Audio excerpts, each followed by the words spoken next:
14h, 14h30, Franck Ferrand raconte sur Radio Classique.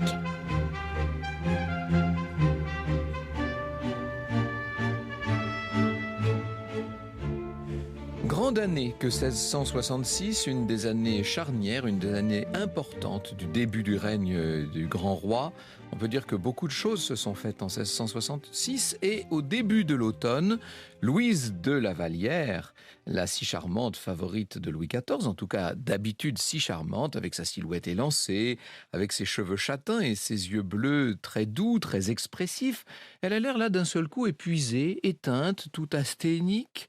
Depuis quelque temps, les courtisans bruissent dans son dos, comme son visage a l'air marqué, comme il est affadi. Mais oui, il y a une explication à tout cela. À seulement 22 ans, la maîtresse royale mène une 3e grossesse à terme. Et alors qu'elle rêverait sans doute de se reposer, elle doit continuer d'entretenir les apparences. Vous savez, ça veut dire autant que possible ne pas afficher son état. On est à la cour et surtout, dans le cas de Louise de La Vallière, on est présente auprès d'Henriette d'Angleterre, la belle-sœur du roi, dont elle fait partie de la suite.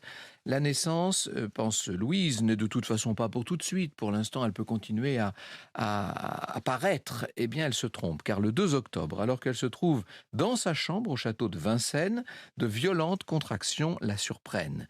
La chambre qu'elle occupait, nous dit Lavarande, servait de passage. C'est là qu'elle s'étendit, vaincue par les douleurs. On raconte que madame, c'est-à-dire Henriette d'Angleterre, y passa pour se rendre à la messe et qu'elle trouva Louise déjà gémissante, assistée de son médecin. Alors, que faire dans ce genre de circonstances ? Louise va feindre un trouble digestif. La belle-sœur du roi poursuit son chemin comme si de rien n'était vers la chapelle. Et entre deux râles étouffés, Louise lance à son médecin « Je veux que tout soit fini avant que madame ne ressorte ». Vous imaginez accoucher dans ces conditions ? C'est vraiment ce qui s'appelle faire le sacrifice suprême à l'ère de la cour. Il y a un désir de discrétion qui est tout à fait normal, mais disons-le, ce n'est pas tout, puisque la petite fille qui voit le jour et qui s'appelle Marie-Anne n'est pas du tout accueillie par sa mère comme une bénédiction. Elle est, une fois de plus, le signe de ce péché que Louise commet depuis 5 ans déjà avec Louis XIV, un roi qu'elle aime, mais qui n'en est pas moins un homme marié. Or, cela, Louise ne peut plus l'assumer, elle a en tout cas le plus grand mal à le faire, elle dont la foi est si profonde, dont la foi est chevillée au corps. L'enfant est confié aux soins discrets de Madame Colbert, donc la femme du grand ministre, et pour Louise, la vie doit continuer sans rien laisser paraître. Quelques heures seulement après avoir donné naissance à Marie-Anne, elle est là obligée de paraître, de faire médianoche, c'est-à-dire une sorte de réveillon en public. Et oui, le roi ne veut surtout pas qu'on montre quoi que ce soit. La liaison entre Louise et Louis continue.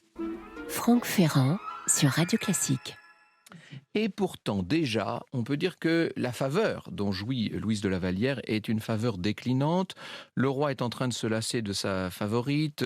La sentimentalité peut-être de Louise, son côté trop vrai, ses exigences qui la rendent un peu encombrante d'une certaine manière, tout ça finit par lasser le roi. Et d'ailleurs, elle-même ne se berce pas d'illusions. Les présents que Louis lui fait porter sont beaucoup trop magnifiques désormais pour n'être pas éloquents. Contrairement aux 2 premiers bâtards que Louise a donné au roi, qui sont morts jeunes. Marie-Anne est légitimée dès 1667, ce qui signifie que Louis XIV reconnaît cet enfant comme sa fille. Quant à Louise, elle reçoit le titre de duchesse. Tout ça est très brillant, tout ça est très prestigieux, mais évidemment, ça sent déjà la fin. Dans une lettre que cite Simone Berthière, la jeune fille a ce commentaire désabusé: « C'est une coutume parmi les gens raisonnables, aux changements qu'ils font de leurs domestiques, d'en prévenir le congé par le paiement de leurs gages ou par des reconnaissances de leurs services. » Louise, pour ne rien arranger, est de nouveau enceinte. C'est une période difficile, car alors que le roi, lui, est en train de s'éloigner, on voit Louise hésiter entre l'abattement total et de véritables brusqueries. Un jour, alors que Louis XIV lui a demandé, en raison de sa grossesse, de rester un petit peu en retrait dans un des châteaux que fréquente la cour, Louise rejoint tout de même Sa Majesté et toute une partie de la cour qui sont en déplacement à ce moment-là en Picardie. Et elle va se permettre de passer devant dans le carrosse de la reine. Évidemment, le roi ne peut pas accepter ce genre de manquement. Il est bien obligé de remettre à sa place cette favorite qui commence à se mal conduire. Et les tentatives désespérées de Louise vont être autant d'éléments qui éloignent le roi, bien entendu, d'autant qu'en parallèle, Louis XIV, disons-le tout de suite, est en train d'entamer une nouvelle liaison avec une femme tellement plus piquante, tellement plus éclatante que Louise de la Vallière. C'est la très blonde, très brillante Madame de Montespan, une femme à la beauté prodigieuse, mais surtout à l'esprit acéré, un esprit dont les pics désormais vont évidemment viser sa malheureuse rivale. Quand Louise accouche d'un petit Louis en octobre 1667, disons-le, elle est déjà sur le départ. C'est une question de mois. Elle sent bien qu'elle va être supplantée. Et pourtant, sa fausse position va perdurer. Et ça, c'est tout le tempérament de Louis XIV, qui n'est pas capable de trancher dans le vif. Même si l'amour du roi devient de plus en plus évanescent, on ne peut pas retirer à Louise le fait qu'elle est mère d'une princesse légitimée et qu'elle est mère aussi d'un tout jeune prince qui, lui, ne va pas tarder à l'être. Ah, ça jase beaucoup à la cour, à Saint-Germain, mais aussi dans tout le royaume et même dans toute l'Europe, parce que on assiste quand même à une drôle de situation qui fait beaucoup parler, beaucoup rire aussi. Le roi Louis XIV, en plus de sa femme Marie-Thérèse, a maintenant non pas une, mais deux favorites. Inutile de vous dire que ces trois dames se côtoient constamment au quotidien. Elles se croisent plusieurs fois par jour. Alors bien sûr, la reine est au-dessus de tout. Elle a son statut qui la protège. Madame de Montespan est protégée, elle, par l'amour effréné et par l'attention permanente du roi. Mais Louise, qu'est-ce qui peut bien tenir Louise à la cour sinon la force de l'habitude ? Ses deux enfants, qui ont été titrés Marianne, mademoiselle de Blois, et le petit prince qui vient de naître, que vous venez de voir naître, comte de Vermandois. Les deux enfants reçoivent la meilleure des éducations, ils ont toutes sortes d'honneurs, et même le petit comte de Vermandois devient, à l'âge de 2 ans, amiral de France. Mais leur mère, disons-le, n'est pas très maternelle. À vrai dire, entre les méchancetés de Madame de Montespan et l'éloignement du roi, elle est de plus en plus rebutée du monde et elle songe à répondre à cet appel qui en elle se fait jour et se précise. C'est cette vocation religieuse qui maintenant va occuper une grande partie de sa vie. Mais c'est un long chemin. Ça n'est pas très facile lorsque vous êtes la favorite du roi, que vous êtes, on peut dire, l'une des personnalités essentielles de la cour de France, de devenir religieuse. Elle est soutenue, Louise, soutenue par Bossuet, et elle va se décider. Au début de 1674, elle annonce au roi son intention de rejoindre le Carmel. Louis XIV est touché, sans doute culpabilise-t-il un peu, je dis bien, en tout cas, il va consentir à la décision de Louise, qui, pour réparer ses fautes, ne va pas faire les choses à moitié. Je cite Simone Berthière. Elle tint à faire des excuses publiques à la reine. Il y avait beaucoup de monde lorsqu'elle s'agenouilla aux pieds de Marie-Thérèse en lui demandant pardon. La reine la releva, elle l'embrassa. On riait hier encore, et aujourd'hui à la cour, on pleure. Louise va prendre le voile, et elle laisse derrière elle ses enfants qui n'ont que 7 et 6 ans, et qui chacun, dans son registre, promet beaucoup. Leurs traits, comme leur esprit, se forment avantageusement. Ce sont de vrais petits anges, nous dit l'ambassadeur Primi Visconti. Louise va rester en contact avec ses enfants, bien entendu, mais autant que possible, elle voudrait se contenter de prier pour eux et de rester à distance. Les prières, elle le sait mieux que personne, vont s'avérer nécessaires à défaut d'être suffisantes. Marianne et Louis grandissent dans ce monde qu'elle-même a fui, dans cette cour tellement complexe, dans cette cour pleine de tentations, de délices et de férocité mêlées. Le statut de légitimé des enfants est à double tranchant parce que d'un côté, tout le monde reconnaît qu'ils sont effectivement les enfants du roi, mais par ce fait même, ils portent au front l'opprobre des bâtards. Ainsi, quand un petit peu plus tard, Louis XIV tente d'unir Marianne à un prince de Savoie, la naissance impure de la princesse va devenir un obstacle, et un obstacle insurmontable. Soit, Marianne va se contenter début 1680 d'un membre de la Maison de France, ce qui n'est pas si mal. Après tout, le roi est maître chez lui, il peut ordonner les mariages qu'il veut dans sa propre famille, et c'est le prince de Conti qui va devenir le mari de la jeune fille. Le prince de Conti, qui ne vivra d'ailleurs pas très longtemps, l'imprudente adolescente a le temps néanmoins d'être suspectée d'intrigues amoureuses avec son beau-frère, de quoi lui valoir une bonne séance de remontrance paternelle. Vous imaginez que le roi suit tout ça de très près. En plus, leur mère est partie maintenant. Le comte de Vermandois, pour sa part, est devenu un bel adolescent. Il a l'air fier, il a le visage tout à fait avenant et un petit strabisme, un léger strabisme qui lui donne un charme supplémentaire. Or, ce jeune homme, qui a priori a tout pour lui, va tremper bientôt dans un scandale retentissant. Il se serait rapproché, quand je dis rapproché, c'est vraiment tout à fait rapproché d'autres hommes, d'autres jeunes hommes de la cour. Je cite la grande mademoiselle. Il s'était trouvé dans les parties de débauche de ces choses que l'on ne sait pas et que l'on ne voudrait pas savoir.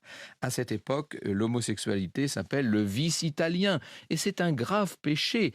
La princesse Palatine, la nouvelle, toute jeune nouvelle belle-sœur du roi, qui sait de quoi elle parle puisqu'elle elle vit au milieu des homosexuels qui sont les amis de son mari, la princesse Palatine indique que ce serait le beau chevalier de Lorraine, le mignon donc de monsieur, qui aurait entraîné le jeune prince légitimé dans ce terrain dangereux. Or, tout cela, évidemment, parvient très vite aux oreilles du roi. Le roi que ça n'amuse pas du tout et qui va agir avec la plus grande fermeté.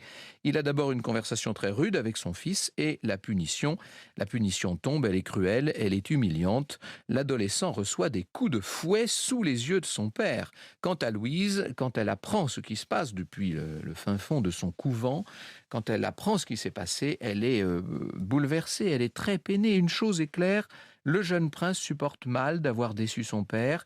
Il paraît décidé à se réformer. Il va même implorer l'intercession de la princesse Palatine qui, émue par la détresse de ce jeune homme, accepte de l'aider. Lucien Belli nous dit « Elle demande la grâce de Vermandois ». Louis XIV lui répond en riant « Vous êtes bon ami, mais pour monsieur de Vermandois, il n'a pas été encore assez puni pour ses crimes. » Et madame lui dit « Mais le pauvre garçon, sire, est tellement repentant. » Et le roi répond « Je ne me sens pas encore en disposition de pouvoir le voir. Je suis trop en colère contre lui. » Le petit prince va devoir s'éloigner un temps de la cour, mais il ne désarme pas. Il a bien l'intention de reconquérir l'estime de son royal père. Et de retour, il part combattre. Il part pour l'armée. On est en octobre 1683. Il va se montrer assez brave. Il va pouvoir rétablir sa réputation. En tout cas, c'est ce qu'il espère. Voilà ce que nous dit Lavarande. Le comte de Vermandois accompagna l'armée au siège de Courtrai, où sa valeur et son tact firent l'admiration de tous. Lauzun, qui s'y connaissait en bravoure et en point d'honneur, n'en tarissait pas, ni sur son allant, son bon air, sa manière d'obliger et sa tenue. Bref, ce prince légitimé de 16 ans, qui vient de subir la pire des humiliations, qui a porté la honte dans la famille royale du fait de son comportement avec un certain nombre de jeunes seigneurs de la cour, ce prince se comporte maintenant bien. Mais pendant les combats, il est atteint d'une fièvre chaude, et évidemment tout le monde lui dit qu'il devrait se reposer. Seulement, lui cherche absolument les compliments, il veut être le mieux possible et il préfère minimiser son état, ce qui fait qu'il continue de participer au siège très activement et ça va lui coûter cher, cette espèce de bravade. Sa maladie s'aggrave et bientôt on comprend que le jeune prince est en danger. Le 18 novembre 1683, le comte de Vermandois va rendre son dernier souffle. Il venait d'avoir 16 ans.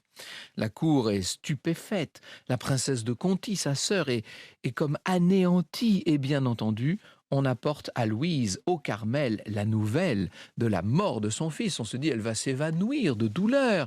C'est Madame de Caylus qui racontera la chose.